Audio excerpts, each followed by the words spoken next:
बातमी मुंबईमधून आहे। मानखुर्दमध्ये 3 मजली बांधकाम कोसळलंय। ढिगाऱ्याखाली 3 जण अडकल्याची प्राथमिक माहिती मिळतीये। मोठी बातमी समोर येतेय। तुफान असा पाऊस सुरू आहे मानखुर्दमध्ये। अशातच 3 मजली बांधकाम कोसळलेलं आहे। मलब्याखाली 3 जण अडकल्याची प्राथमिक माहिती सध्या तरी प्राप्त होतीये। खरं तर आज मुंबईमध्ये अनेक ठिकाणी दुर्घटना घडलेल्या आहेत। झाड कोसळण्याच्या दुर्घटना घडत असतानाच आता 3 मजली बांधकाम कोसळल्याची ही दुर्घटना घडलेली आहे। आतापर्यंत मिळालेल्या माहितीनुसार या ढिगाऱ्याखाली 3 जण अडकल्याची प्राथमिक माहिती समोर येतेय। मोठी बातमी समोर येतेय। मुंबईला खरं तर पावसानं अक्षरशः 3 ते 4 दिवसांपासून झोडपून काढलेला आहे। गेल्या 6 दिवसात अनेक ठिकाणी झाड कोसळल्याच्या दुर्घटना घडलेल्या आहेत। अनेक इमारतीचे स्लॅब कोसळलेले आहेत आणि अशातच आज मानखुर्दमध्ये 3 मजली बांधकाम कोसळल्याची ही बातमी आता समोर येतेय। ढिगाऱ्याखाली 3 जण अडकल्याची प्राथमिक माहिती सध्या तरी मिळतीये। महत्वाची बातमी आपण पाहतोय। मुंबईतील मानखुर्दमध्ये एक 3 मजली बांधकाम कोसळलंय। मुंबईत खरं तर तुफानाचा पाऊस सुरू आहे। ठिकठिकाणी अशा या दुर्घटना घडत आहेत। झाड कोसळल्याची दुर्घटना ताजी असतानाच आता मानखुर्दमध्ये 3 मजली बांधकाम कोसळलेलं आहे। ढिगाऱ्याखाली 3 जण अडकल्याची आत्ता तरी माहिती मिळतीये।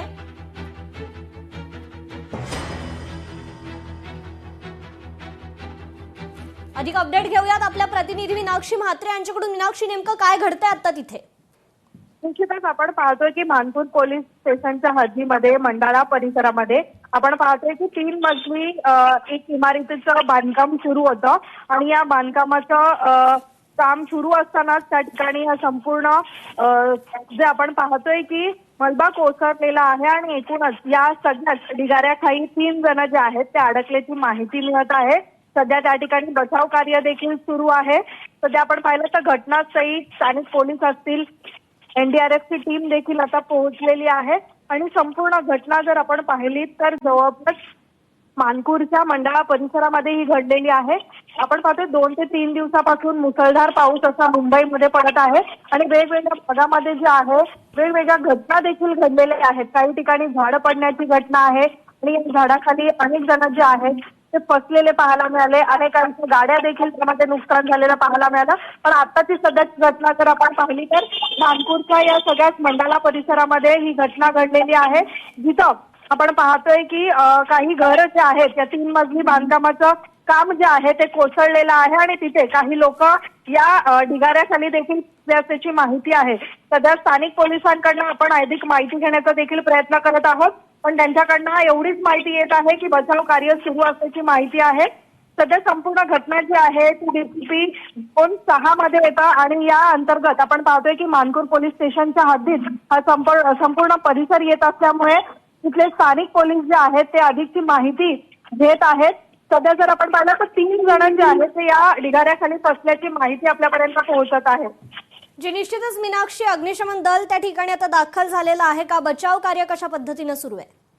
निश्चितच, कारण एनडीआरएफची टीम देखील तिथे घटनास्थळी पोहोचलेली आहे आणि जसं आपण पाहतोय की स्थानिक प्रशासन जे असेल म्हणजे पालिका प्रशासन असेल किंवा मग अग्निशमन दलाच्या गाड्या आणि त्याचे जवान ते देखील तिथे घटनास्थळी पोहोचलेले आहेत।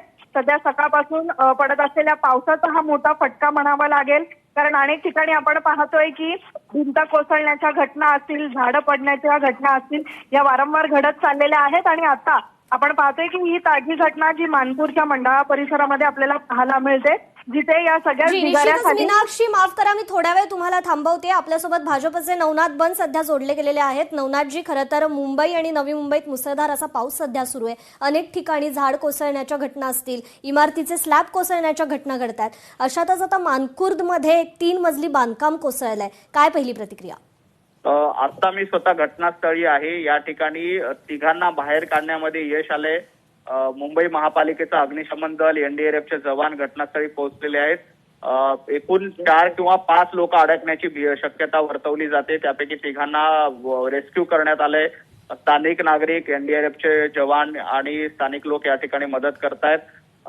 साधारणतः 1 तासाभरापूर्वी 3 माळ्याचा झोपडपट्टी कम बांधकाम या ठिकाणी होतं. मुसळधार पावसामुळे ते बाजूच्या असलेल्या घरावर कोसळलं आणि त्याखाली 3 लहान मुलं, त्यांची आई ही दबली गेल्याची माहिती मिळाली. त्यानंतर तातडीनं महापालिकेला कळवण्यात आलं. मी स्वतः घटनास्थळी देखील पोहोचलोय. आता मदतीचं काम सुरू आहे. 3घांना बाहेर काढण्यात आम्हाला यश आलंय. आणखी 1 किंवा 2 अडकल्याची भीती आहे. त्यांना देखील तातडीनं बाहेर काढण्याचा प्रयत्न सुरू आहे. एनडीआरएफचे जवान असतील, मुंबई महापालिकेचे अग्निशमन दल अधिकारी असतील, हे देखील घटनास्थळी आणि स्थानिक नागरिक यांच्या मदतीनं बचावाचं कार्य सुरू आहे. मात्र हे कन्स्ट्रक्शन नेमकं कशामुळे कोसळलं याची काही माहिती आपण घेतली? हे बांधकाम बाजूचं 3 मजली बांधकाम होतं ते कोसळल्याची माहिती आहे. आता सविस्तर माहिती पुढे घेता येईल, परंतु आता तातडीनं लोकांना मदत करणं गरजेचं आहे. ते आम्ही घटनास्थळी पोहोचून करतोय. जी निश्चितच. नवनाथजी, धन्यवाद आपण दिलेल्या या प्रतिक्रियेसाठी. मानखुर्दमध्ये 3 मजली बांधकाम कोसळलेलं आहे. दृश्य आपण पाहतोय त्या ठिकाणची. रेस्क्यू टीम, एनडीआरएफ टीम असेल, अग्निशमन दल त्या ठिकाणी दाखल झालेलं आहे. आताच मिळालेल्या खरं तर माहितीनुसार 3 जणांना बाहेर काढण्यात यश आलंय. मात्र आणखी काही जण त्या ठिकाणी अडकल्याची भीती व्यक्त केली जाते. स्वतः मुंबईच्या महापौर रितुताई तावडे आपल्यासोबत जोडल्या गेलेल्या आहेत. रितुताई, खरं तर अनेक ठिकाणी या दुर्घटना घडतायत आणि अशातच मानखुर्दमध्ये ही दुर्घटना घडलेली आहे. काय पहिली प्रतिक्रिया? मी ह्याची सगळी माहिती घेतली आता या ठिकाणी. मानखुर्दला चाळ क्रमांक 5 जनतानगर हनुमान मंदिराच्या मागे तळमजला +3 अशी एक मोठीच्या मोठी हे बांधली होती. तळमजला आणि त्याच्यावरती 3 अजून रूम काढलेल्या आणि ते गोडाऊन म्हणून वापरत होते. आणि त्याच्या बाजूला एक असं झोपडं होतं, घर होतं. तिथे बाई आणि मला वाटतं तिथे 3 मुलं. तर ते पूर्ण जे गोडाऊन आहे ते पूर्णच्या पूर्ण एवढं मोठं ते त्या घरावरती पडलं. आणि लहान मला वाटतं 3 मुलं आणि 1 महिला त्याच्यामध्ये अडकलेली आहे. इतकी माहिती मी त्या ठिकाणी घेतलेली आहे. ती व्यक्ती सगळेजण ढिगाऱ्याच्या खाली अडकलेली आहे. त्या ठिकाणी अग्निशामक दल असेल, पोलीस आहे, मनपाचे कर्मचारी आहे, 108 रुग्णवाहिका आहे. त्या घटनास्थळी त्या ठिकाणी पोहोचलेले आहे. वॉर्ड क्रमांक 135 आहे. त्या ठिकाणचे आमचे स्थानिक नगरसेवक नवनाथ बन हे सुद्धा त्या ठिकाणी पोहोचले आहेत, तिकडेच उभे आहेत. आणि आता हा तो ढिगारा पूर्ण उपसून ते बाहेर काढण्याचं काम वरती चालू आहे. जी निश्चितच. रितुताई, धन्यवाद आपण दिलेल्या या प्रतिक्रियेबद्दल. आणि आता आपल्यासोबत मुंबईचे उपमहापौर संजय घाडी देखील जोडले गेलेले आहेत. संजयजी, खरं तर मुंबईत असा तुफान पाऊस पडतोय, मुसळधार पाऊस सुरू आहे आणि अशातच मानखुर्दमध्ये 3 मजली बांधकाम कोसळलेलं आहे. काय पहिली प्रतिक्रिया? हो, आताच मला माहिती मिळाली. जनतानगर हनुमान मंदिराच्या मागे 3 मजल्या जी रचनेची चाळ होती ती पडलेली आणि 5 जण त्या ढिगाऱ्या खाल्ली आहेत. मी आता आमच्या तिथल्या झोनच्या उपायुक्त आहेत सन्माननीय संध्या नांदेडकर मॅडम यांच्याशी बोललो. आणि नुकतंच त्यांच्याशी बोलत असताना 1-2 लहान मुलांचे शव त्या ठिकाणून काढण्यात आलेले आहेत. ही अत्यंत मुसळधार पाऊस आहे आणि ही अतिशय दुर्दैवी घटना इथे घडलेली आहे. आणि मुंबई महानगरपालिकेच्या तर्फे संपूर्ण अग्निशमन दल आहे, महानगरपालिकेचे अधिकारी आहेत, रुग्णवाहिका तिथे आपण जी यंत्रणा आपण तिथे उभी करायला पाहिजे ते आपण केलेली आहे. नागरिकांना मी तुमच्या चॅनलच्या माध्यमातून विनंती करेन की उद्या देखील रेड अलर्ट आहे आणि हे 2 दिवस मुसळधार पाऊस आणि वेगवान वारे वाहणार आहेत असा अंदाज हवामान खात्याने दिलेला आहे. आपण सर्वांनी प्रत्येकाने आपापली काळजी घ्यावी. आम्ही सर्वतोपरी मुंबई महानगरपालिका आणि राज्य शासन आम्ही मदत करायला तयार आहेत. आमचे शिवसेनेचे तिथले विभाग प्रमुख श्री वर्मा देखील आपलं स्वतःचा JCP डंपर वगैरे आपल्या कार्यकर्त्यांना घेऊन तिथे मदत करत आहेत. नगरसेवक तिथले स्थानिक जे आहेत नवनाथ बन हे देखील ते मदत कार्यामध्ये उपस्थित राहिलेले आहेत. जी निश्चितच. संजयजी, धन्यवाद आपण दिलेल्या या प्रतिक्रियेबद्दल. आणि आता आपल्यासोबत खरं तर मुंबईच्या माजी महापौर किशोरीताई पेडणेकर जोडल्या गेलेल्या आहेत. तर किशोरीताई, दुर्घटना घडलेली आहे. खरं तर अनेक ठिकाणी झाड कोसळलेल्या आहेत. आतापर्यंत इमारतीचे स्लॅब कोसळून अनेक दुर्घटना घडल्यात. मानखुर्दमध्ये हे 3 मजली बांधकाम कोसळलंय. नागरिक मात्र हाल अपेष्टा सहन करतात. काय पहिली प्रतिक्रिया?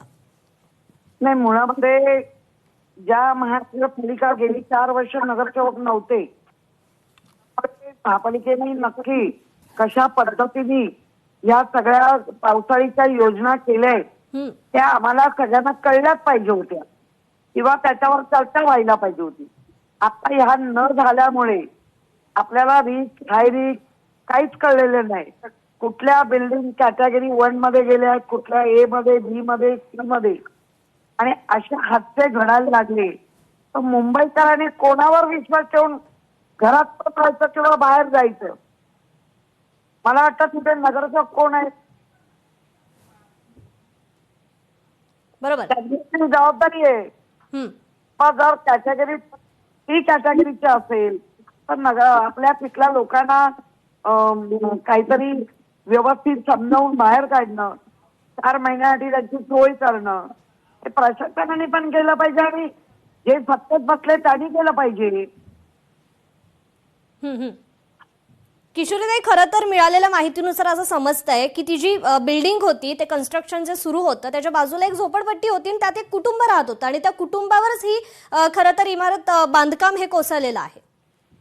हो, कुठलीही गोष्ट घडते ती वाईटच घडते, पण त्या प्रत्येक वॉर्डमध्ये त्या गोष्टीची आपण कल्पना देत असतो. आणि म्हणूनच मी नेहमी आता सांगते, मार्च मध्ये दिलेल्या पत्रांवर मसुद्यावर पण महापौरांच्या सह्या होत नाही. काय वाचा फोडायची आम्ही विरोधी पक्ष म्हणून? आम्ही तेच तुम्हाला कळवलंय ना की बाबा इकडे डेंजर आहे, इकडे. त्याच्यावर आम्हाला काही मीटिंग मिळाली नाही, त्याच्यावर आम्हाला महापौरांचं उत्तर आलं नाही. काय करायचं काय? मुंबईकरांसाठीच भांडतोय ना, सगळ्यांनी मिळून काम करूया. पण तुम्ही जर बरोबर घ्याल तर आम्ही काम करू ना, पण आम्ही लढणार मुंबईसाठी. म्हणजे तुम्हाला ते बरोबर घेऊन काम करत नाहीयेत आणि म्हणून कुठेतरी मुंबईकरांचं यात नुकसान होतंय असं म्हणायचं आपल्याला. 227 नगरसेवक यांच्या वतीने जेव्हा आम्ही सांगितलं की पावसाळ्यापूर्वीच्या चर्चा घडवा, विशेष सभा लावून, पण गेल्या 5 वर्षात महापौर नव्हत्या, गेल्या 9 वर्ष महापालिकेमध्ये महापौरांचं कामकाज नव्हतं. मग जर ते नव्हतं तर महापौरांनी 227 नगरकरांच्या माध्यमातून ऐकून घेतलं तर त्यांनाही कळलं असतं. आता नुसती धावपळ मी रस्त्यावर आहे, मला रस्त्यावर नाही, जमीन म्हणजे जमिनीवर येऊन काम करा. रस्त्यावर काय नुसतं पाहून काय करायचंय? जी, निश्चितच. किशोरीताई, धन्यवाद आपण दिलेल्या या प्रतिक्रियेबद्दल. खरं तर मानखुर्दमध्ये ही दुर्घटना घडलेली आहे. 3 जण अडकल्याची भीती. मानखुर्दमध्ये 3 मजली बांधकाम कोसळल्याची ही घटना आहे. मुंबईत तुफान असा पाऊस सुरू आहे आणि अशातच ही आणखी एक दुर्घटना मुंबईत घडल्याचं पाहायला मिळते. त्या ठिकाणी तत्काळ असं रेस्क्यू ऑपरेशन सुरू करण्यात आलेलं आहे. ढिगाराखाली अडकलेल्यांना बाहेर काढण्याचे प्रयत्न सुरू आहेत. अग्निशमन दल असेल, रेस्क्यू टीम असेल, एनडीआरएफची टीम असेल त्या ठिकाणी आता दाखल झालेली आहे. स्थानिक नागरिक देखील त्या ठिकाणी दाखल झाले.